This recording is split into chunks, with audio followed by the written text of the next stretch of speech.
Paragraph 1.56 of the report says, we found that GC Strategies was involved in the development of the requirements that the Canada Border Services Agency ultimately included in the request for proposal. So that means that GC Strategies sat down with people in the government, worked out aspects of the nature of the requirements which GC Strategies bid on and then got.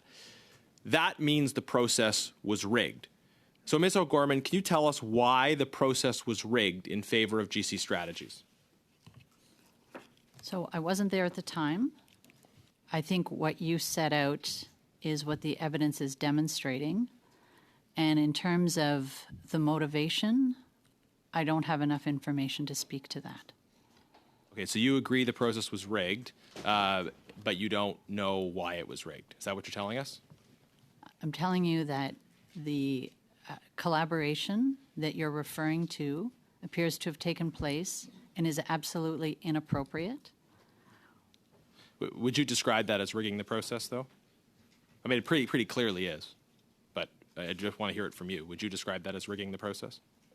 So the fact that there was one bidder and that bidder collaborated, I would agree that the odds were stacked in their favor. That being said, I don't have any information as to the motivation for that. So I can't speak to it, and I wasn't at the agency when that happened. When did you first find out about that? I believe it was in the information that was part of the investigation, but I can't tell you exactly when I found out about that. We'll circle back to that. Paragraph 1.42 highlights inappropriate invitations and gifts from vendors. Did you ever receive or were you offered invitations or gifts from ArriveCan vendors? No. Was the former president? I don't know. Did you ask anyone if the former president had? No. Did Mr. Doan? I don't know. I'm letting the investigation that's underway take its course. I am not stepping in front of it, and I'm not carrying out my own investigation. I'm relying on my security team and investigators to follow up on these issues. So I want to follow up on the issue of the internal investigation report, and I think I know what is happening on the government end, in that the government has tried to invest a lot of focus on this internal investigation. But the internal investigation is not an independent process. We had the independent investigator here who confirmed as much. He confirmed that his role involves reporting to, being subject to, in a general sense for his employment, people who may themselves be the subject of suspicion.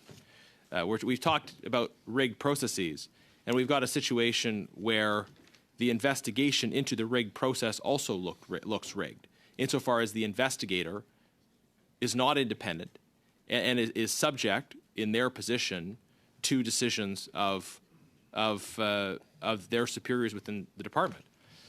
So how can Canadians have any faith in a rigged investigation into a rigged process, and why not have an external, truly independent investigator? Mr. Chair, I'm not aware that I am under investigation. The investigation is being carried out under my authority as a deputy head. And in order to carry out my authorities, I need an investigative arm. All large departments have an investigative team. If in the process of these inquiries, you or your predecessor or others in senior positions around you were to be subject to suspicion, and we know there's suspicion insofar as people have come before this committee and said that you've been dishonest to this committee, surely an investigator who is subject to your authority would be constrained in fully pursuing those allegations. Wouldn't you agree? Mr. Chair, it's unclear why this is being made about me. I am not my predecessor. I am in this job now. Well, Mr. McDonald told this committee that you were not being honest and forthright. So you might disagree with that, but that is an allegation against you. Just 1 second, Mr. Genuis. Mr. Genuis forgets where. No, I don't think he does. I think you forget where we are. government operations or something Yes, else. if you could be specific about committees, I believe those testimony was made in ILGO. You have about 10 seconds for a brief question, and then we'll hear an answer from Ms. O'Gorman. The report identifies that there 10 were seconds. 10,000 Canadians falsely, inappropriately sent into quarantine by one out of the 177 versions of the app. What is the total number of people who were sent into quarantine by this app who shouldn't have been? Thank you. 10,200 were given a false notification that they should have been quarantined when they weren't actually needed to be quarantined. Thank you.